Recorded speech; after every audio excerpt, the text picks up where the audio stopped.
My name's Aparna Bidasaria.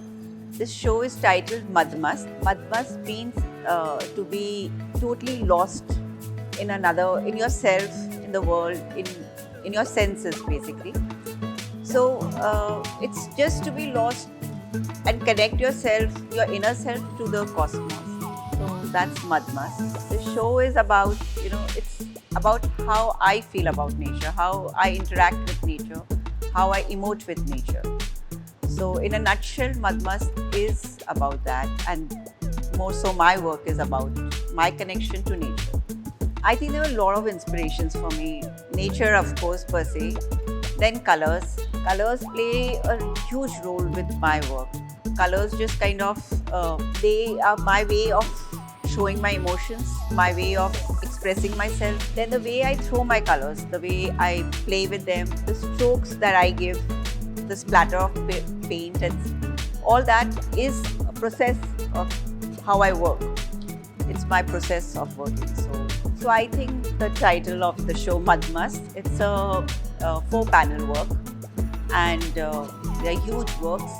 This work was for me the most challenging because in this work I wanted to show myself completely lost in a forest path where I can just, I'm just walking and with nature and there's nothing more. Like I wanted the work to feel the wind, to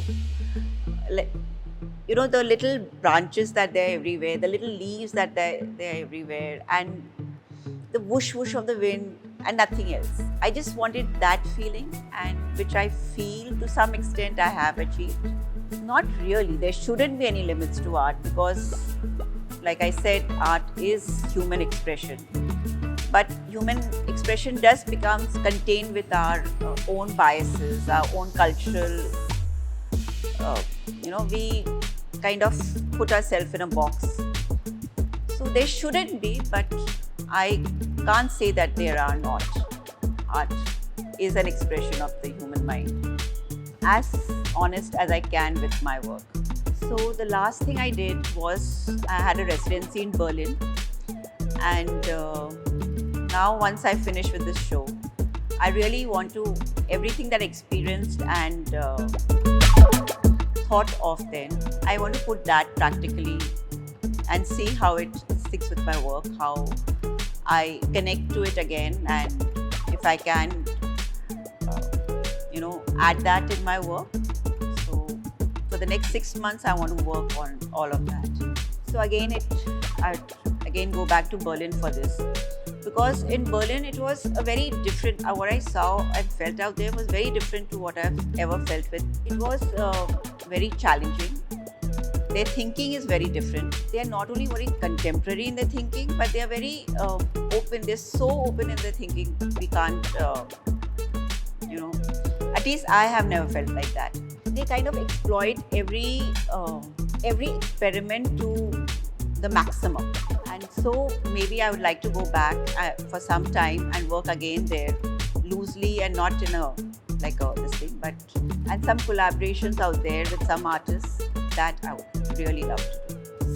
So my days, once I get up in the morning and my normal routine and all, as soon as I get up, I'm thinking of my work, I'm thinking of what I'm going to go to my studio and do. It's also what I've done one day before, and if I see what I can do more to it and how much more do I want to add to it.